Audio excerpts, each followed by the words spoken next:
Hey guys, it has been a hectic first couple of days on the beta servers since the Elemental Shaman changes went live. There's a lot to talk about, but I'll try to keep this video as concise as I possibly can, while still kind of going over as many builds as we've kind of been looking at right now and talk about what's good, what's bad, and what still needs to be changed. One thing that we need to talk about before we get into it is there's a lot of bugs right now on the beta servers, and then a lot affecting Elemental. Some of these talents don't work at all, and some of them are working way too well and are bugged to the point where they're just doing so much extra damage that they shouldn't be doing. The number one offender of this is Ice Fury. I think it's bugged in about 5 different ways right now, and all of them are contributing to Ice Fury doing way more damage than it should. Not necessarily the spell itself or the Frost Shocks, but just its interactions with other talents. So we'll get into that a bit. We won't talk too much about the bugs there, because obviously I think a lot of those things are going to be fixed, but what we're going to be doing is more focusing on the interactions and talking about it from a design point of view, because the other thing that we don't want to do is be looking just at numbers right now. It's very easy, and I see this a lot in other videos where comments will be like, if a class is doing a lot of damage, then it's in a good place, and if it's doing bad damage, then it's not in a good place. And that's not quite what we're going to be talking about right now. We're only a few days into the new Elemental Shaman, so we're mainly going to be focusing from a design perspective, what feels good to play and what doesn't feel good to play. So with that being said, we're going to go ahead and jump into it. The first thing we're going to talk about are the fire builds, because I think those builds are actually playing and feeling better than they are on live. I think there's more interactions there, and the way that they've shifted things around makes it for a more engaging play style than what we currently have on live. So with that being said, let's go ahead and look at some fire builds. Alright, so this is an example of a Farseer single target fire build, which is what I was showing during the intro. They all kind of play the same. There's a couple different points you can take, but overall the playstyle remains the same. Basically, it's fairly similar to how it feels from Season 3 and Season 4, with some very important differences. So you are spamming out a lot of lava bursts still.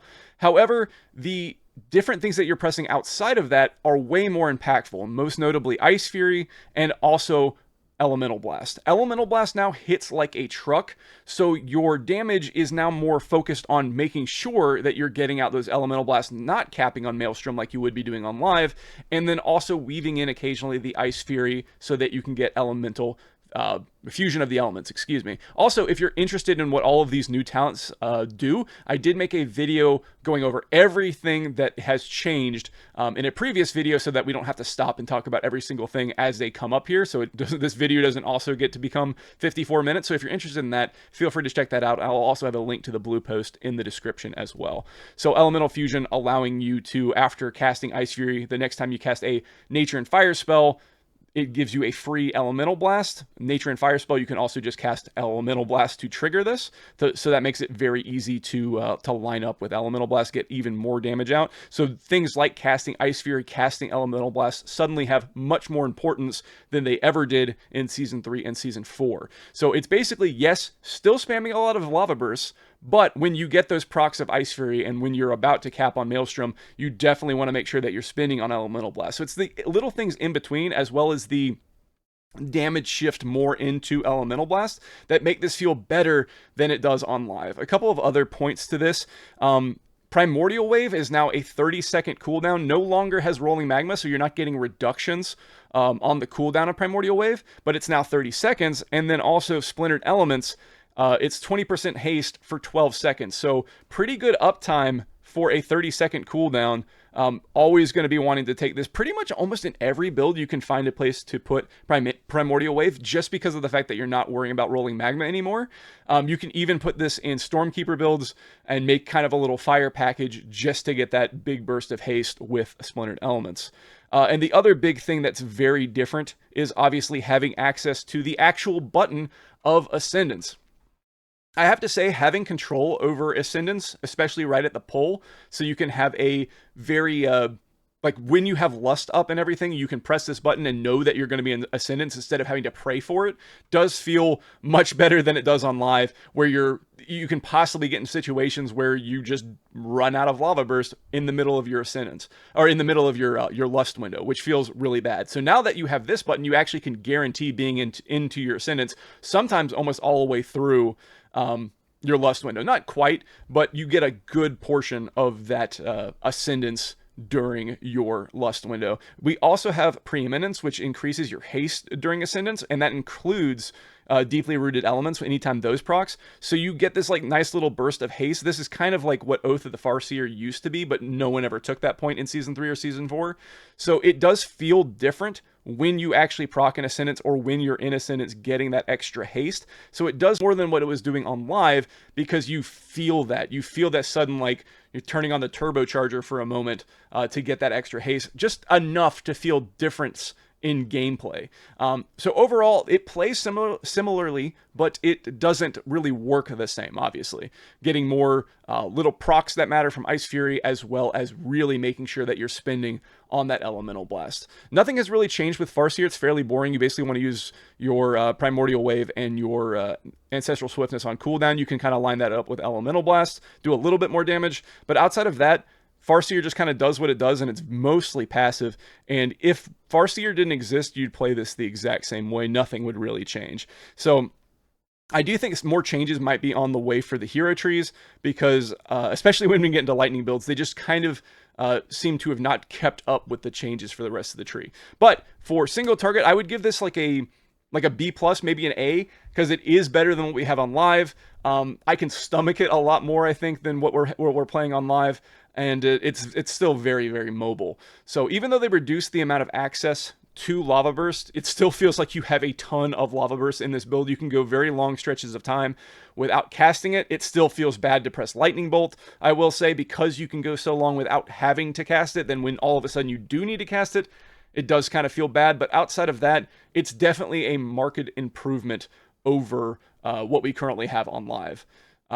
Another thing I didn't mention, I guess I should mention, is Skybreaker's Fiery Demises in this. You can actually get really high uptime on your Fire Elemental, which really synergizes well with Primordial Bond. You can have a very high uptime on a 5% damage reduction just by having an Elemental out, and that also works with Earth Ellie as well. So just a static, a little bit more defensive Fire Elemental doesn't really do that much by itself, but having it out almost all the time does kind of feel a little nice when you need a little bit extra defensiveness, as well as just keeping those flame shocks up for longer. So that's pretty much it for the single target, and now we'll go ahead and talk about a Mythic Plus build.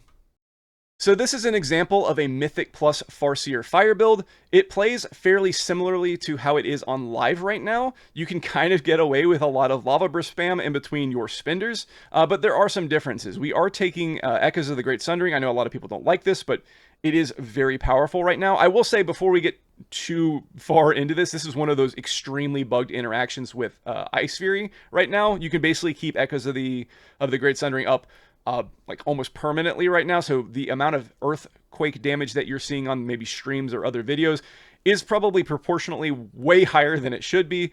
But I will say this interaction is good if it were to work correctly, which is basically every time that you cast Ice Fury, you're getting a buff from that Fusion of the Elements after a Nature and Fire spell. So Flame Shock will work in this situation. That procs an Elemental Blast, so that you're not having to actually hard cast and use all that Maelstrom from using your own Elemental Blast, so that you can immediately get that Echoes of the Great Sundering. Just quicker ramp to the next big earthquake you can do. Allows you to skip a step every now and then. But again, right now it's extremely bugged and is doing way more than it should be on beta. But when it works correctly, it will be a good little interaction there. We do also still have access to Ascendance with that preeminence, just like in single target. So we have more control over when we have like a big burst situation, if they do like a really big pull.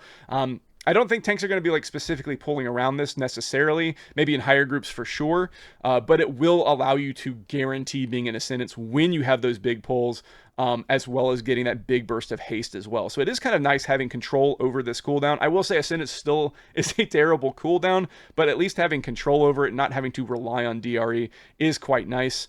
The big negatives here are, one, that Liquid Magma Totem is all the way down here as a capstone now. Still a minute cooldown, works exactly the same as it does live. And Flame Shock spreading is just worse than it is on live, and that's one of the big issues. Liquid Magma Totem should not be a capstone, or it should be greatly reduced in cooldown. It should be like 30 seconds and spread to 6 targets instead of 3. Very weird decision to put it down here and not change it at all.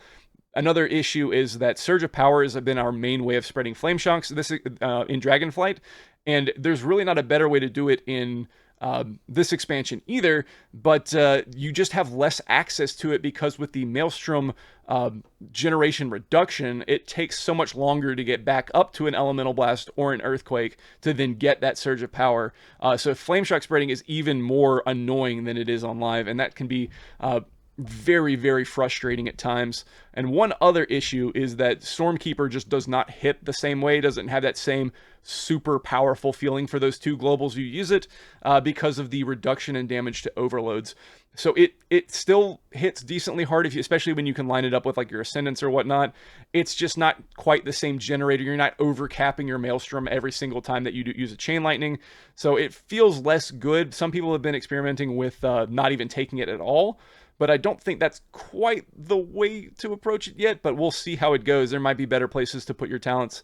But overall, if they can figure out how to fix Ice Fury, I think it'll be okay. I don't think it's going to feel nearly as fluid as it does on live right now, but there's a lot of factors to that. The 2 and 4 piece set for Season 3 and 4 is extremely, extremely powerful. And also the haste levels we have on live make everything feel better. Obviously, going to a new expansion, everything's going to be casting slower. So yeah, overall, I think fire builds for Mythic Plus are in a fairly decent state from a design perspective, with the obvious exception of the bugged Ice Fury interaction with Echoes of the Great Sundering, as well as Flame Shock spreading. Flame Shock spreading is something that's just going to continue to haunt this unless it gets changed, because it just makes it feel so sluggish to actually get going with what you want to be doing. That's something that I feel like absolutely needs to be addressed, because that's what's keeping it from being like a really great and fun playstyle, and better than what we currently have on live. If they can fix the Flame Shock spreading, I think this is something that's actually a marked improvement over what we have on live. So with that being said, let's go ahead and talk about some Stormbringer Lightning builds, as they're not doing quite as well. Alright, so this is an example of a single target Stormbringer Lightning build, and this is of my own creation, and it's what I've had the best results with. There's a more like actual Lightning build if you switch some of these points, like if you take Ascendance and put it like this, and then this over to one of these, we'll just put it like either here or here, one of those. That's a little bit more lightning focused. However, again, I've had much better results with the Ascendance package. And if you think that's really weird that there's all this fire stuff in here, if you think that's like a kind of weird decision, I would 100% agree with you, but it's what's been working out the best so far for me personally. I think a huge problem with lightning builds in general, Stormbringer lightning builds in general, is that Stormbringer really wants you to be pressing a lot of lightning bolts, and lightning bolts just don't do a whole lot of damage, and there's not a whole lot of support for that damage to somehow get buffed up. Season 2 is kind of how Stormbringer was based around, that Season 2 playstyle, but they ripped out everything that made that Season 2 build work, because there's no more electrified shocks anymore, and now your overloads, 1, don't generate as much Maelstrom, and 2, don't do nearly as much damage. And all of your damage has been moved into your spenders, and because you're not building as much Maelstrom, you're getting your spenders that much less. So it's in a very, very weird spot right now. So this is why this is the best version of it I've found, because you still have the package of using Ascendance during the pull. You get all that extra haste during your Lust window, and you're able to chuck out a whole bunch of Lava Bursts, get those procs of Ice Fury early to get a nice burst right off the bat, before you go more into a spamming of lightning bolts, trying to work around making sure that you're getting, using those power of the Maelstroms, and just using lightning bolt where you can. Another big problem is that Tempest just hits like a wet noodle right now. No matter what you're doing, AoE or single target, it ends up being around like 3% of your overall damage. It might actually still be worth to cancel it instead of actually use it yet. I would like them to do something with it, give it more interactions or something. But right now, the entirety of Stormbringer is just kind of dead in the water. And it's not like this build like plays into it. If anything, it plays against it. I did pick Arc Discharge here. It would be Storm Swell instead. Actually, this is something that's also busted right now on the beta, is that if whatever one you take, you're actually getting both regardless, but you would take Storm Swell in single target for the Maelstrom gain. That's another problem right now, is that Tempest will sometimes proc off a Lightning Bolt because of Awakened Storms, and when that happens, you will get, for however many overloads that Lightning Bolt did, you will get that much extra Maelstrom. So if it overloaded twice, you'll get 60 additional Maelstrom in addition to the Tempest. So it does seem to want to play into building Maelstrom quickly. That could be the direction they want to take it, but right now it's really only getting there because of bugged interactions.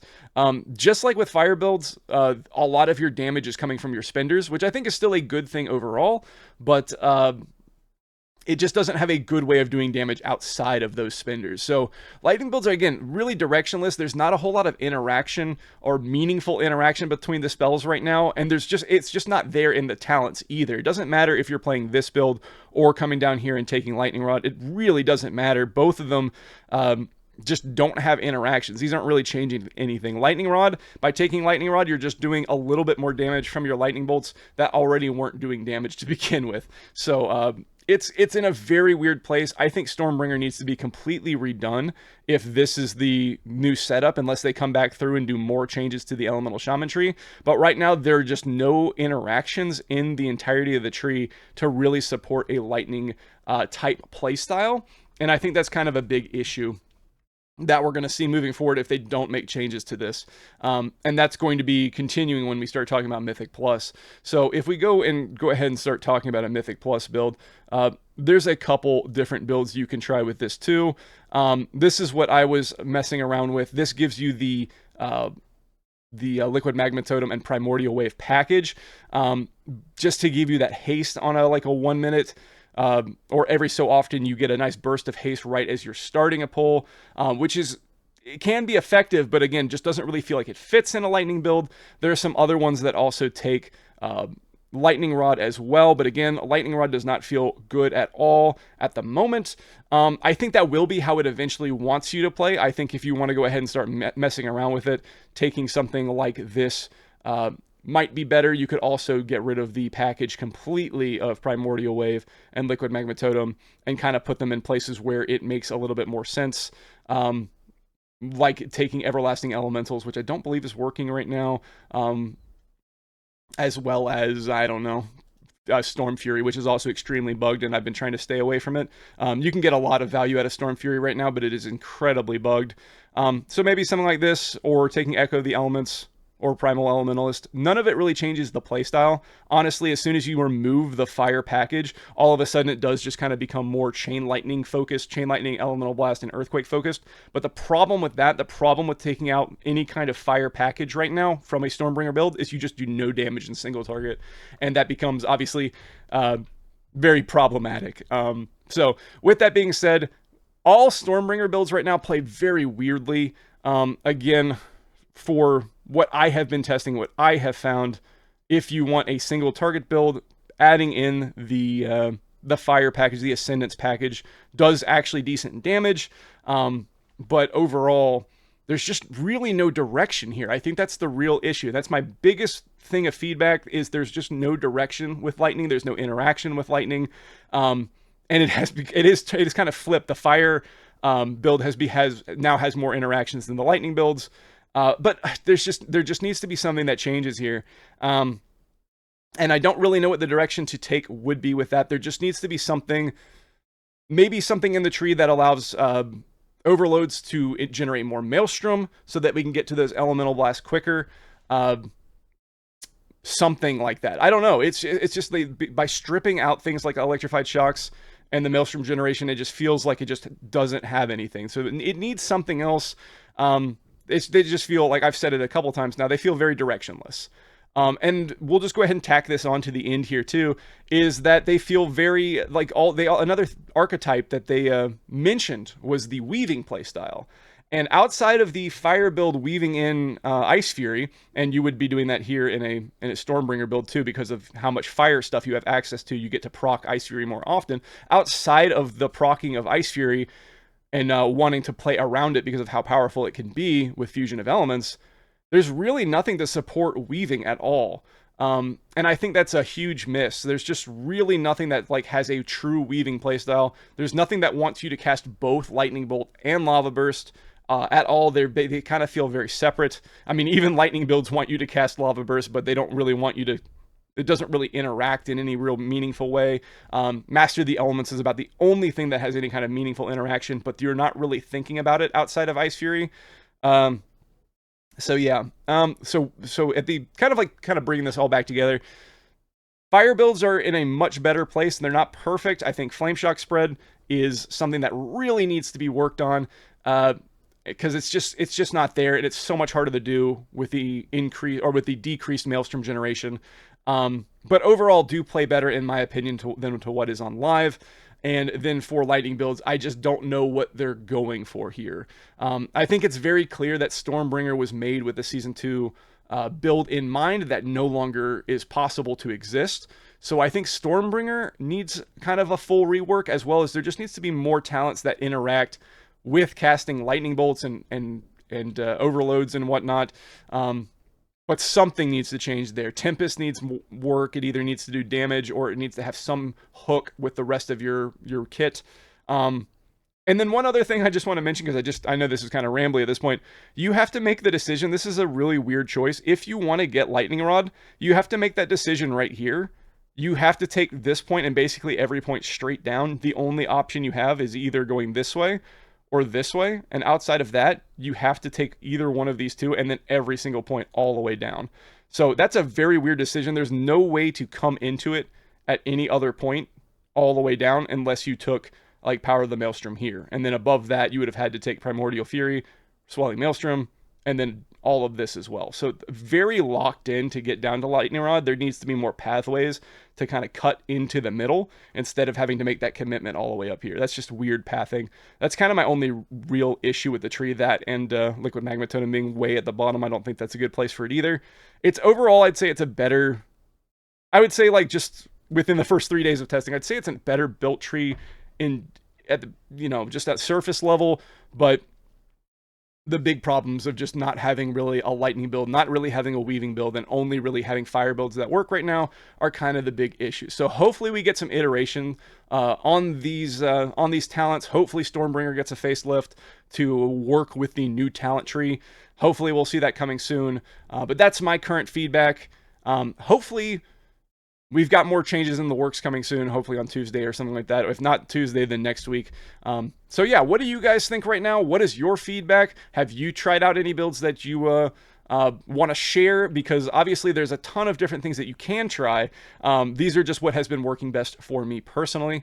But it's all about experimenting right now. So let me know what you guys think in the comments. I stream at Twitch at twitch.tv/Ridmark. So give me a follow there if you're interested in that. I have been doing all of the raid testing. I've been doing a lot of Mythic Plus testing as well. And I obviously have a Discord as well if you want to check that out in the comments. I'll have a link to that as well. Other than that, I hope you guys have a good one, and I will see you in the next video.